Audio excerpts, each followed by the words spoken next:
mana saja berada, dan ikuti perbuatan jelekmu dengan perbuatan baik, maka akan menghapusnya, dan pergaulilah sesama manusia. Yang digarisbawahi tadi, ikuti perbuatan jelekmu dengan perbuatan baik. Di Indonesia koruptor berjamaah rame-rame, ketika dipanggil, mau berbuat baik, buat umroh. Dicuci ceritanya. Iya, duitnya di umroh, buat umroh. Hasil korupsi dipakai buat umroh. Ketika umroh kan ada namanya lempar jumroh ya. Iya. Bismillahi Allahu Akbar. Bismillahi Allahu Akbar. Itu batu yang buat ngelempar kembali lagi, tak ditangkap. Pas dibuka, sesama setan jangan saling melempar. Gitu kan? Boleh tepuk tangan dong. Stand up comedy dong. Saya pikir kalau saya yang pergi haji berarti saya yang dilemparin pakai jumroh. Mudah-mudahan enggak. Oh jangan dong. Jangan. Ya. Itu bicara soal setan, ternyata mereka tidak pernah habis ya. Tidak pernah habis, dan semakin banyak. Ya. Semakin bertambah usia dunia, maka semakin berat godaan kita menghadapi setan. Bu, ada yang mau tanya? Silahkan. Soal setan ini, pengen akrab sama setan mungkin? Ibu. Salah. Silakan Bunda. Silakan, Ibu. Ya. Bismillahirrahmanirrahim. Nama saya Lala Latifah dari Pengajian Nur Anisa BPI Pamulang, Tangerang Selatan. Ya. Yang ingin saya tanyakan adalah bagaimana caranya biar kita dicintai Allah sehingga yang mendekat kepada Allah dan malaikat bukannya setan. Nah, cakep pertanyaannya. Bagaimana supaya dicintai Allah? Bagaimana biar kita dicintai oleh Allah, dan yang mendekat kepada kita adalah malaikat Allah. Indah. Jadi setannya kabur. Pergi. Gitu ya. Luar biasa Ibu. Kalau kita lihat kalimat cinta, biasanya dulu Ibu waktu pacaran dengan suami-suami Ibu, ya kan? Karena suami Ibu cinta dengan Ibu, apa yang Ibu minta dikasih. Pasti. Betul nggak Bu? Bahkan kita waktu Ibu lagi hamil, kemudian apa kalau hamil itu ada istilah? Ngidam.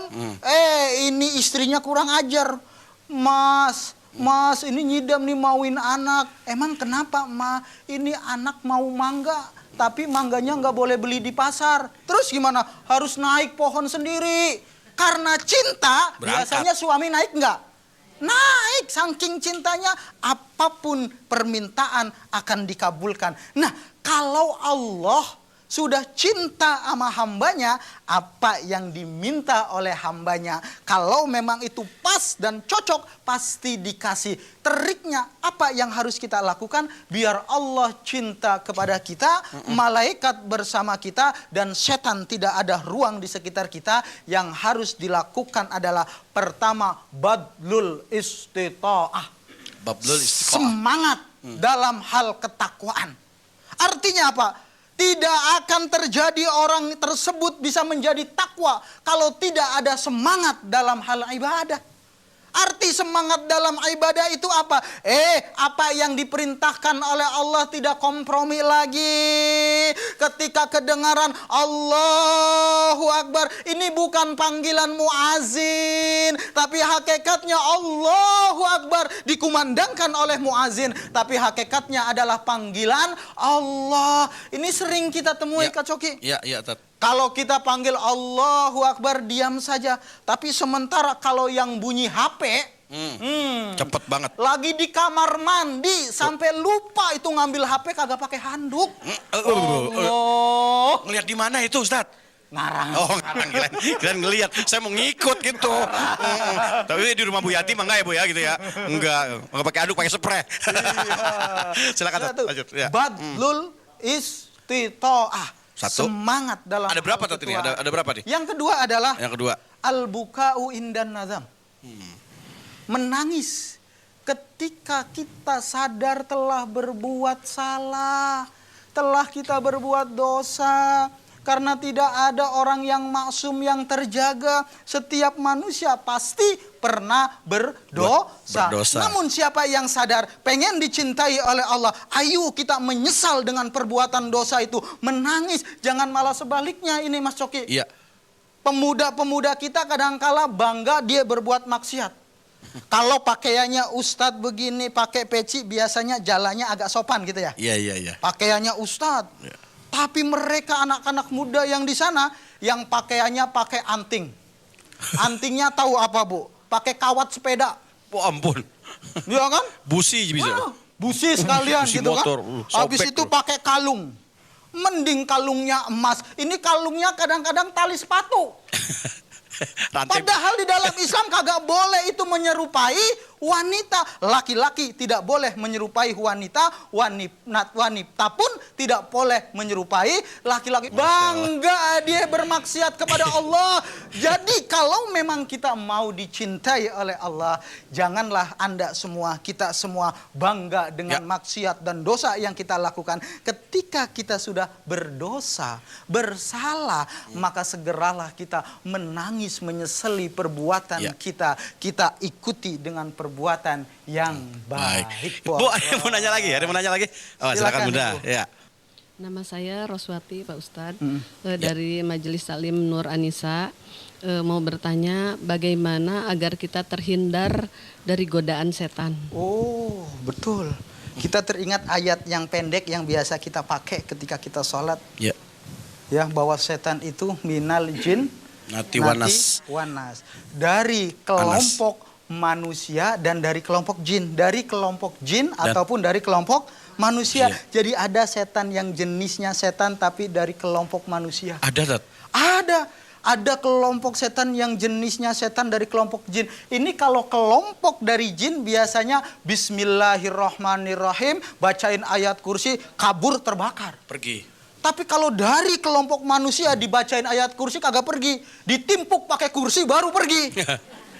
Seperti apa sih yang setan berwujud manusia? Setan yang berwujud manusia adalah siapa yang melakukan maksiat kepada Allah, itu hakikatnya adalah setan. Contoh, ini kadang ada sadar. Ini kadang-kadang ibu-ibu yang suka dengan bola. Ibu-ibu sukanya bola kan? Oh bukan. Gimana pertanyaan tadi? Ibu-ibu yang suka bola, ibu suka bola enggak? Oh enggak, sukanya arisan gitu ya? Oh kebalik berarti. Kebalik, bapak. Bapak yang suka bola, ibu-ibu yang suka arisan. Ini biasanya ibu-ibu yang suka arisan nih. Ketika arisan belum acara dimulai, yang dia kerjakan adalah menggunjing, menceritakan kejelekan orang yang belum datang. Oh, yang nyengir merasa tuh. Ayo nyengir. Ketika dia menceritakan kejelekan, kita yang diajak bicara jangan nimpalin. Kalau kita nimpalin, dia setan, berarti kita juga temennya setan. Ini setan dari jenis manusia. Coba kalau kita nggak timpalin, dia tidak akan melanjutkan pembicaraannya. Ini kadang-kadang, oh iya si Anu, tahu nggak tuh? Itu tuh ibu-ibu yang itu tuh yang jilbabnya baru, itu kan lakinya tua tahu. Setan, Bu. Jangankan terucap, Bu. Jangankan terucap di lisan, di hati pun ketika kita memprasangkakan hal yang jelek kepada orang lain, Allah akan memintai pertanggungjawabannya. Saya tutup dengan ayat tadi, wala takfu ma laisa laka bihi ilm, inna sam'a wal basar wal fuad kulun ulaika kana anhu mas'ula. Janganlah kamu mengikuti hal-hal yang kamu tidak tahu ilmunya, karena pendengaran, penglihatan, bahkan hati pun akan dimintai pertanggungjawabannya. Ya, silakan. Mungkin saya berganti dengan Pak Dokter kita. Ibu ada yang mau bertanya pada Pak Dokter? Atau sebelum sambil, oh ada, oke, sambil nunggu. Nanti saya juga mau nanya dok, banyak yang mau tanya nih. Ya. Soal setan masalahnya. Silakan Bunda. Bismillahirrahmanirrahim. Nama saya Darmawati Pane dari Majelis Taklim Nur Anisa, Bukit Pamulang Indah. Pertanyaan saya, apa yang harus kita lakukan agar pikiran kita tidak dikendalikan oleh setan? Pola pikir berarti. Dok. Udah. Silakan dok. Saya jawab langsung. Ya. Ini Bu ya, saya katakan sekali lagi, holistik modern bergerak dalam energi getaran gelombang elektromagnet. Suara-suara merupakan getaran gelombang elektromagnet. Ada kita dengar suara macam-macam, suara burung itu dia menghantarkan getaran gelombang elektromagnet. Suara gendang, genderang, gamelan itu dia menghantarkan gelombang elektromagnet. Suara-suara nyanyi-nyanyian menghantarkan gelombang elektromagnet. Jadi menyambung apa yang dikatakan oleh Bapak Kiai kita tadi. kita gunakanlah gelombang yang sehat untuk diri kita, yang mampu menaikkan kesadaran jiwa kita. Ini umpamanya, ini bukan saya mengaji, tapi saya sudah teliti ya. Kalau kita membaca A'udzubillah tadi ya, gitu. Coba Ibu lakukan. Bagaimana perasaan hatinya? Ada nggak terasa getaran ke dalam yang Coba kita ulang ya, pakai hati ya Bu ya. 1, 2, 3. Auzubillah. Ada nggak terasa satu getaran yang menenangkan hati kita? Ada. Coba Ibu pikir, kalau hati kita tenang, apa yang terjadi? Pikiran-pikiran negatif akan hilang. Tapi coba Ibu mainkan lagu gelombang dangdut, apa yang terjadi? Iya. Gelombang juga, gelombang getaran elektromagnetik yang masuk ke telinga kita, masuk ke otak kita, merangsang syahwat kita. Dok, apa hubungannya dengan sugesti kalau itu, Dok? Ini bukan sugesti, beda lagi, ini Dok, beda lagi. Oh ya. Jadi kita gelombang ini hati-hati menerima gelombang. Kalau kita menerima gelombang azan, kita dengar Allahu Akbar, lain lagi perasaan kita. Nah ini, kalau kita menyanyi karaoke, itu menimbulkan rangsangan lain lagi. Jadi kita hati-hati menerima gelombang ini yang mana yang baik kita, yang bisa mampu meningkatkan semangat, meningkatkan ketenangan jiwa kita supaya sesuai dengan pertanyaan Ibu tadi, kita terhindar daripada godaan-godaan. Karena mungkin negatif. setan itu memboncengi gelombang elektromagnetik yang lemah. Kalau dia melemahkan lagi lemah getaran gelombang di dalam diri kita, dia mudah membonceng. Karena dia lebih kuat daripada kondisi kita yang sudah lemah itu. Jadi kita perkuat gelombang yang menenangkan jiwa, menenangkan hati, menenangkan perasaan, yang menyadarkan diri kita ini bahwa kita ini hanya manusia yang sangat kecil. Ada yang lebih besar, jauh lebih besar daripada kita, yang menciptakan kita itulah. Kalau berpikir positif itu? Positif itu bagus. Positif terhadap hal-hal yang memang positif. Ada juga orang berpikir positif. Perampok dia positif pikiran, malam ini saya harus masuk rumahnya ke rumah. Bu Yati nih saya datang ya. Ini banyak duitnya. Kemarin saya lihat, ini ya. Perampoknya jadi presenter. Nah, ini orang yang merampok ini, kemarin ibu itu pulang ngaji di sana, gelangnya gede, kalungnya gede. Ini saya mau masuk ke rumahnya. Itu pikiran positif bagi dia. Bukan positif bagi orang lain. Nah, jadi kita harus bisa juga memilah positifnya itu yang mana? Yang subjektif, mana yang objektif? Iya, ini yang menguntungkan bagi kita, yang menguntungkan bagi orang lain. Puas di kita, senang di orang lain. Gini. Iya. Ada lagi Ibu yang mau tanya sama Pak Dokter? Jarang-jarang ketemu beliau nih. Ada? Mungkin masih punya kesempatan lagi ya? Berarti ya kita ya. Satu orang, silakan. Ada mau tanya Ibu? Depan? Oke, silakan. Silakan Bunda. Bismillahirrahmanirrahim.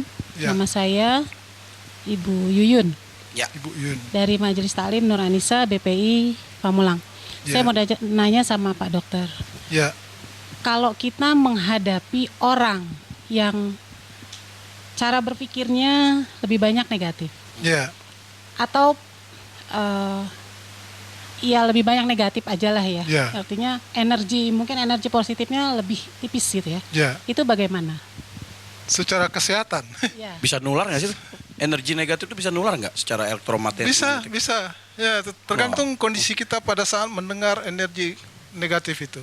Kalau kita sedang melemah energi dalam otak kita itu yang mengatur kejiwaan, mengatur emosi, mengatur semangat tadi sedang melemah, datang energi yang negatif itu dia akan mudah masuk. Makanya harus kita perkuat energi positif kita tadi supaya energi negatif tidak mudah masuk. Itu dengan memperkuat saraf-saraf otak tadi yang seperti saya katakan, memakan makanan yang merangsang kekuatan otak. Makanan itu berpengaruh pada energi positif negatif. Ya, bisa kasih contoh Dok? Misalnya? Contohnya kalau maksudnya keseimbangan ya, bukan harus banyak sesuatu tidak, tapi keseimbangan. Umpamanya kalau kita banyak makan daging ya, atau telur, apa yang terjadi? Terjadi penyempitan dalam pembuluh darah. Apabila pembuluh darah terjadi menyempit, pembuluh darah alirannya naik ke otak sangat cepat, sangat kuat ya. Sehingga kita bisa darah tinggi, bisa emosi mudah meledak, segala macam ya. Jadi kalau kita terjadi begitu, dia hantam itu saraf-saraf otak kita. Sehingga kita tidak bisa menghindarkan hal-hal yang negatif seperti tadi itu. Dalam kondisi begitu. Oke, terima kasih Dok. Terima kasih Dok. Mungkin saya harus gantian lagi sama Pak Ustadz. Ini soal pola makan dan pola hidup Ada nggak anjuran agama itu yang mengajarkan atau memberikan petunjuk ke sana? Pasti. Ya, bisa diberikan. Pasti. Karena agama kan menganjurkan kepada kita halalan thayyibah. Ini masih berhubungan dengan setan ya? Masih ada Makanan hubungannya dengan setan. Jadi yang halal belum tentu baik. Halalan thayyiban. Iya. Ya. Yang dianjurkan oleh Islam adalah sudah halal dan baik. Ibu, saya kasih contoh. Kalau kita punya uangnya dari hasil yang halal dikasih sama laki kita. Buat makan nanti makan siang. Kemudian karena kita irit, uang ini kita belikan oncom. Oncom, Bu. Bistik negro namanya. Iya, bistik negro. Iya, bistik negro. Oncom kita masak, diolah sama kita sendiri, dikasih makan buat keluarga, halal nggak? Halal, baik nggak? Belum tentu. Belum tentu, nggak ada gizinya, oncom. Ini yang harus kita perhatikan. Islam itu menghendaki, ayo yang halal. Yang halal dulu, dan yang baik. Dan yang halal ini ada dua, Bu. Ya. Ada halal li dzatihi, haram li dzatihi, wa haram li ghairihi.